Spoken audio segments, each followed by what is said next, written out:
Quand l'Iran frappe Israël, une escalade explosive au Moyen-Orient. Salut, c'est Sport, j'espère que vous allez bien. C'est donc le sujet à la une des actualités du jour. L'Iran vient tout juste de lancer près de 200 missiles sur Israël ce mardi. Oui, vous avez bien entendu, 200 missiles. Une attaque d'une ampleur inédite qui nous fait sérieusement craindre un nouveau chapitre d'un conflit qui semble sans fin.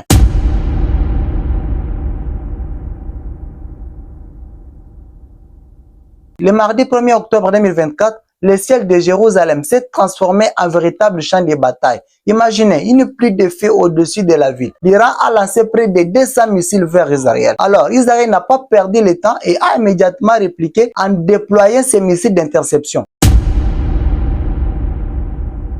Cette attaque met tout le monde sur le nerf. On sent bien que l'escalade dans la région est loin d'être terminée. Et Israël n'a pas l'intention de se laisser faire, ça c'est clair. Et le Premier ministre Benjamin Netanyahu n'a d'ailleurs pas mâché ses mots. Il a déclaré « L'Iran a commis une grave erreur et en payera les prix ». Une déclaration qui sonne comme une promesse de représailles. Et là, la question qu'elle se pose c'est que à quel point les choses vont-elles empirer? La déclaration d'Israël n'est pas tombée dans l'oreille d'un sourd, surtout qu'elle intervient pile le jour où le pays a lancé des opérations militaires au sol au Liban. Et vous savez dans quel but? C'est dans l'objectif d'affaiblir encore un peu plus de Hezbollah, ses fidèles alliés et bras armés de l'Iran dans la région. Mais pour bien comprendre pourquoi la tension est montée d'un cran ces derniers jours, je fais un petit rappel sur ce qui a mené à cette attaque parce que oui, il y a une histoire derrière chaque coup.